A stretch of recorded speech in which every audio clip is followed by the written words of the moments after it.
नमस्कार विद्यार्थ्यांनो, आज आपण इयत्ता 6वीच्या विज्ञान विषयातील आपली अस्थिसंस्था व त्वचा हा पाठ पाहणार आहोत. या पाठातील ठराविक घटक पाहणार आहोत.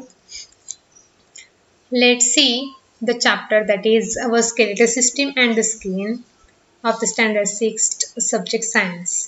आपलं सेमी इंग्लिश असल्यामुळे मी दोन्ही भाषेतून सांगत आहे. चला तर पाहूया मग our skeletal system and the skin, आपली अस्थिसंस्था व त्वचा.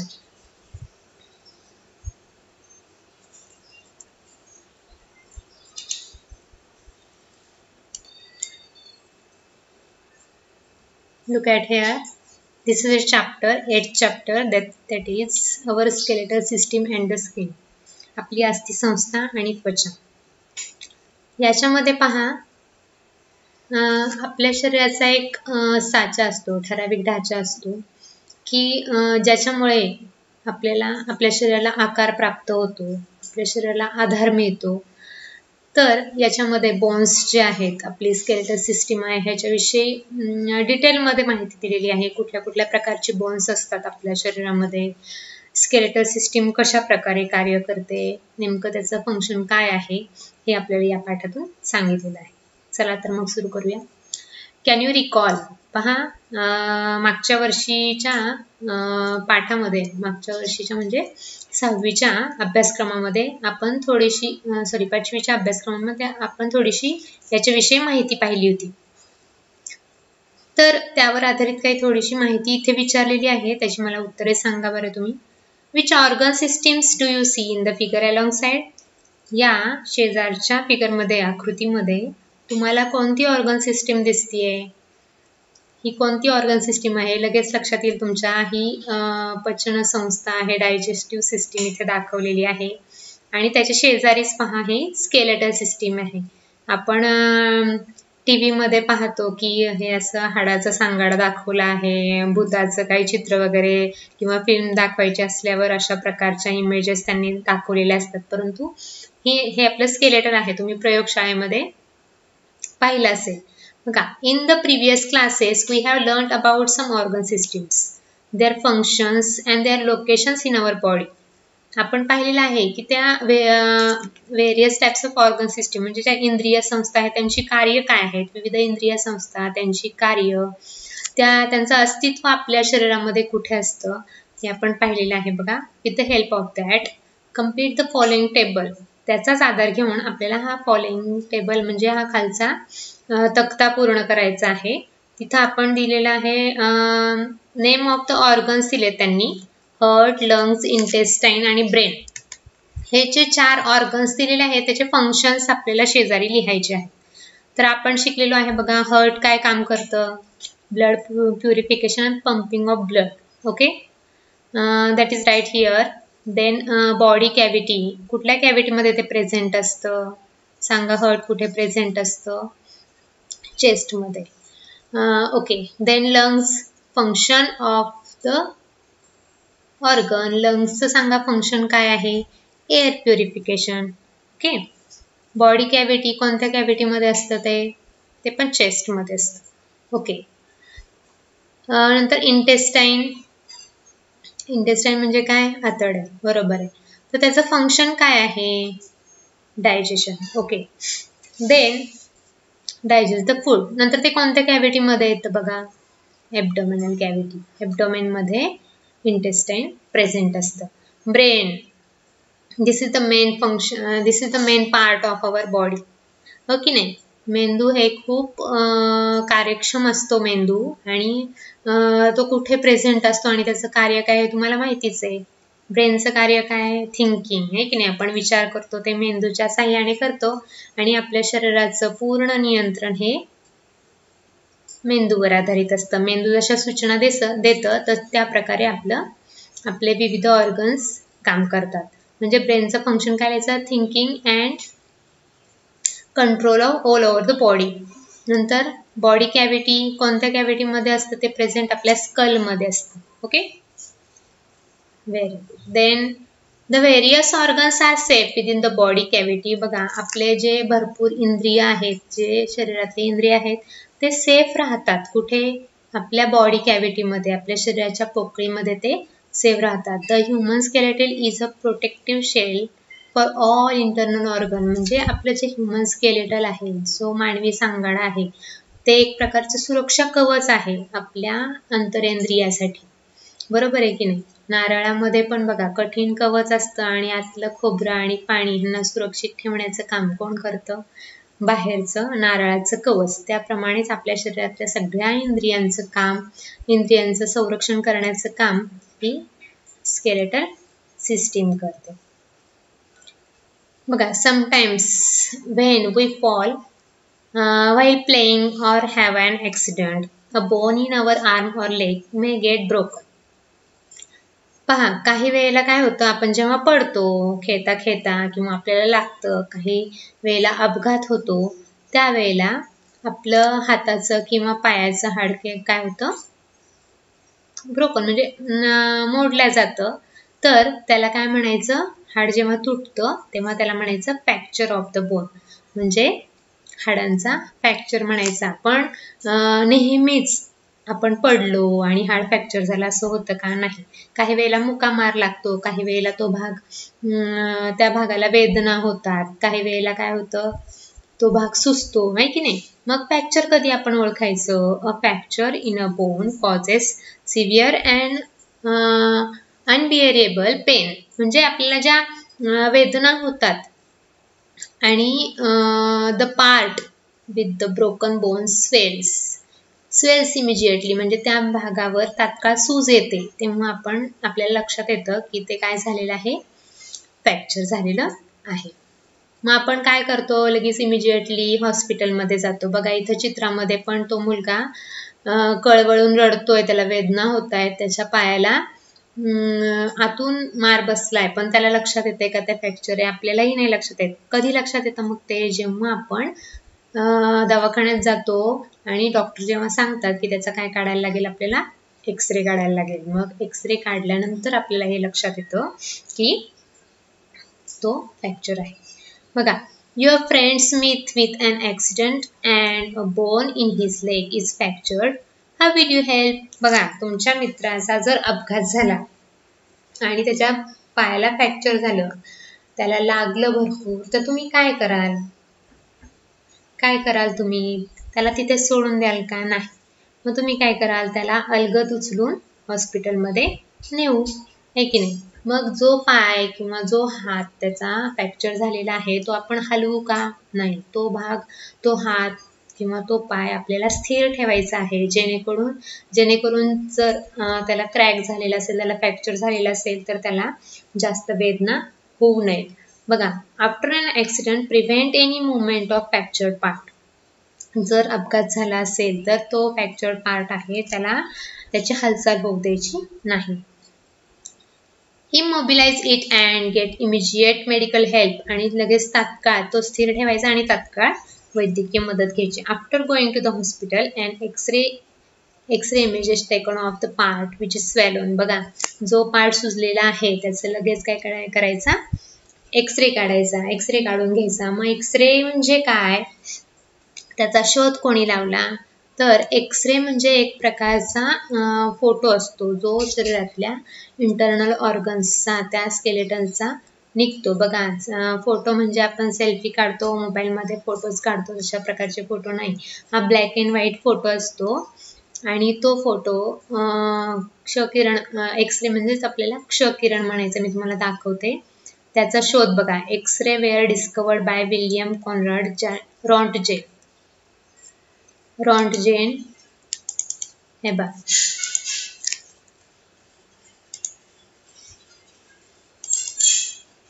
हे ते शास्त्रज्ञ आहेत विल्यम रॉन्टगेन. त्यांनी क्षकिरणाचा शोध लावला. लक्षात आलं तुमच्या? ओके. हे पहा, हा पायाचा एक्सरे दाखवलेला आहे. तर ह्या एक्सरेमध्ये, ह्या ब्लॅक अँड व्हाईट इमेजमध्ये इथे क्रॅक झालेलं दिसतंय तुम्हाला. हा फ्रॅक्चर्ड बोन आहे, हा क्लिअर बोन आणि हा फ्रॅक्चर्ड बोन. लक्षात येते तुमच्या? Okay. An X-ray image shown whether a bone is broken and also the exact spot where it is broken, म्हणजे एक्सरे मध्ये आपल्याला एक्झॅक्टली कुठं क्रॅक झालेला आहे, कुठं फ्रॅक्चर झालेलं आहे ते लक्षात येतं. And also the exact spot where it is broken. This helps in providing the proper treatment. मग प्रॉपर ट्रीटमेंट डॉक्टरांना देणं सोयीस्कर होतं. कधी? जेव्हा त्यांना एक्झॅक्ट स्पॉट लक्षात येतो. हा पहा, हा मुलगा ज्याचा ॲक्सिडेंट झालेला आहे त्याच्या पायाला लागलेला आहे आणि इथं डॉक्टरांनी काय केलंय, प्लास्टर केलेलं आहे त्याला. मग प्लास्टर केलंय म्हणजे काय, तो भाग स्थिर राहावा म्हणून त्याला अशा पद्धतीनं बँडेड केले की जेणेकरून तो मूवमेंट करणार नाही. मग पहा, घरी पण आपण म्हणतो की फ्रॅक्चर झालं तरी आम्ही घरी हात स्थिर ठेवतो, हलवत नाही, पण आपली थोडीफार हालचाल होतच असते. त्याच्यामुळे प्रॉपर मेडिकल हेल्प घेणं गरजेचं असतं. Let's try this. Let's identify our bones. चला आपली हाडे ओळखूया. मग तुम्ही म्हणाल शरीरामध्ये एवढी मोठी हाडं आहेत, प्रत्येक हाडांचं नाव मॅडम आम्हाला माहिती नाहीये, कसं ओळखायचं, सगळी हाडं सेम असतात का? बघा, इथं त्यांनी मजेशीर संकल्पना दिली आहे. Place your hand at the centre of your chest and your friends back. बघा, आपण बेंचवर बसतो हे की नाही शाळेमध्ये, वर्गामध्ये. आपला फ्रेंड जो असतो तो पुढे बसलेला असतो, त्याच्या पाठीच्या मणक्याच्या मध्ये थोडासा असा हात फिरवायचा. काय लक्षात येतं आपल्याला? त्याला बॅकबोन कशा प्रकारे आहे, म्हणजे तो कडक भाग लक्षात येतो आपल्या. त्याला ते एक प्रकारचं बोनच असतं. नंतर आपल्या चेस्टमध्येही बोन असतात. सेकंड बघा, what is the name of the hard part you feel. मग जो तुम्हाला टणक भाग लागतो त्याला तुम्ही काय म्हणता? Bone. Okay. On placing your hand on your chest. बघा, आपल्या छातीमध्ये जो पिंजरा असतो ते सुद्धा एक प्रकारचं हाड आहे. बघा, do you feel some hard bumps on the back. What are they called. बघा, अशा टेकडी सारखा पोर्शन असतो आपल्या पाठीच्या. बघा, आपल्या फ्रेंडच्या पाठीच्या मध्यभागी असं सरळ हात आपण लावला तर आपल्याला अशा कुलपामध्ये अडकलेल्या, कुलपात कुलूप अडकलेल्या साखळीप्रमाणे बोन्स लक्षात येतात, जाणवतात. What difference do you notice between the bone of your back and those of chest. बघा, तुम्हाला काय लक्षात येतं? हे बोन आणि ते बोन सारखं आहे का? तुम्हाला डिफरन्स लक्षात येतो का? लगेच लक्षात येत असेल तुमच्या. बघा, इथं आता आपल्याला द ह्युमन स्केलेटल सिस्टीम बघायची आहे. ह्युमन स्केलेटल सिस्टीम म्हणजे काय? मानवाची अस्थिसंस्था. बघा, all the bones in our body are not of the same shape. आपल्या शरीराची जी बॉडीचे जे बोन्स आहेत, बॉडीमध्ये जे बोन्स आहेत ते सगळे सेम प्रकारचे आहेत का? सगळे सारखे आहेत का? नाही. मग कसे आहेत ते? वेगवेगळ्या प्रकारचे. ओके. आपल्या बघा, हाताची हाडे, बोटांची, नाकाचा हाड, डोक्याची हाडे सगळी काय असतात? वेगवेगळी असतात. Every bone is different. All the bones together form a framework of skeleton. मग बघा, आपण जशी एखादी खेळणी असते बघा, सुट्टी ती जोडून एक साचा तयार करतो, त्याप्रमाणेच आपल्या शरीरामध्ये विविध प्रकारची छोटी मोठी हाडे जर जोडली तर ती एकत्रितपणे त्याला म्हणायचं skeleton. The skeleton gives a shape to the body. मग हे जे स्केलेटन आहे ते काय करतं? आपल्या बॉडीला शेप देतं. All the bones of the body along with cartilage together form a skeletal system. मग ही जी सगळ्या प्रकारची जी हाडं आहेत तर ती हाडे आणि खुर्च्या ह्यांना एकत्रितपणे आपण स्केलेटल सिस्टीम म्हणतो. Bones are hard. Bones are hard, they are not flexible. हाडे कशी असतात? टणक असतात, ती फ्लेक्झिबल नसतात. Bones are composed of 2 main constituents. बघा, हाडांची रचना 2 महत्त्वाच्या घटकांनी बनलेली असते. Bone cells are biotic, while calcium carbonate, calcium phosphate, minerals and salt are the abiotic constituents of bones. Calcium imparts strength to the bones. बघा, calcium हे हाडांना बळकटी देतं. कॅल्शियम कशात असतं तुम्हाला माहिती आहे? दुधामध्ये कॅल्शियम असतं. लहान बाळांना आपण जास्त करून दूध प्रोव्हाइड करतो. का बरं? कारण कॅल्शियम, दुधातून कॅल्शियम मिळतं आणि कॅल्शियममुळे हाडांना बळकटी मिळते. The system which gives a definite shape to the body, provides support and protects the delicate organ inside the body is the skeletal system. The skeletal system ची व्याख्या दिलेली आहे बघा. काय? The system which gives a definite shape. एक प्रकारची जी रचना आहे, system आहे, ती आपल्या शरीराला काय करते? निश्चित आधार देते, निश्चित आकार देते आणि सपोर्ट प्रोव्हाइड करते, आधार देते आणि प्रोटेक्ट म्हणजे संरक्षण करते. कशाचं संरक्षण? द डेलिकेट ऑर्गन, नाजूक इंद्रियांचं, आपल्या शरीराच्या अंतर्गत भागातील नाजूक इंद्रियांचं संरक्षण करणाऱ्या सिस्टीमला आपण म्हणायचं स्केलेटल सिस्टीम. नंतर इथं पहा कलरिंग बॉक्स आहे इथं पिंक कलरचा, तिथं टाइप्स ऑफ बोन्स दिलेले आहेत. भरपूर प्रकारचे जे बोन्स आहेत ते आपल्या शरीरामध्ये असतात. इथं पहिलं काय आहे बघा? फ्लॅट बोन्स, चपटी हाडे. बघा इथे 2 प्रकारचे हाडं दिलेले आहेत. चपटी हाडे आहेत ती, फ्लॅट बोन्स आहे. ते कुठे कुठे आहे, त्यांचं स्ट्रक्चर कसं काय आपल्याला डिटेलमध्ये पाहायचं आहे. इथं नंतर बघा स्मॉल बोन्स, छोटी छोटी हाडे बघा आपल्या बोटांमध्ये पण कानामध्ये असं छोट्या छोट्या प्रकारची हाडे असतात. इरेग्युलर बोन, अनियमित हाडे म्हणजे त्याची वाढ पण अशी वाकडी तिकडी झालेली असते, त्याला म्हणायचं आपण इरेग्युलर बोन्स. लॉंग बोन्स, लांबट लांब हाडे जी आपल्या हातामध्ये आणि आपल्या पायामध्ये असतात. ओके, लक्षात आलं? 4 types of bone, flat bones, small bones, irregular bones and long bones. आता इथं पहा तुम्ही, can you identify the animals from the picture of their skeletal. बघा इथं ॲनिमल आहेत आणि त्यांचे हे स्केलेटन दिलेले आहेत बघा. तर हे स्केलेटन तुम्ही आयडेंटिफाय करू शकता, तुम्ही ओळखू शकता का कोणत्या कोणत्या प्राण्याचे? हो, तुम्ही फिल्म पाहिल्या असतील, तुम्ही टीव्ही मध्ये पाहिलं असेल की कुठल्या कुठल्या प्राण्याचे हे स्केलेटन आहेत. पहा बरं, हे तर तुम्हाला सगळ्यात आधी लक्षात येईल, जुरासिक पार्क पाहिलं असेल तुम्ही, आहे की नाही? मग हे काय आहे? हे डायनोसॉरचं स्केलेटन आहे. नंतर हे फिश, हे पहिलं काय आहे? पहिलं कोणाचं आहे? हे हॉर्स, आहे की नाही? नंतर हे फिश, नंतर हे आहे स्नेक्स. ओके, नंतर पुढचा भाग आहे ट्राय दिस. हे पहा, take the measuring tape and measure the length of the bone of your arms and legs. बघा इथं काय करायचं आहे? एक टेप घ्यायचा आहे आणि मेजरमेंट काढायचं. कशाचं? आपले आर्म्स आणि आपले लेग्स ते टेपच्या साहाय्याने सेंटीमीटर मध्ये मोजायचे. आणि बघा, do the same for your friend, sister, brother. Record the measurements in the table below and compare them.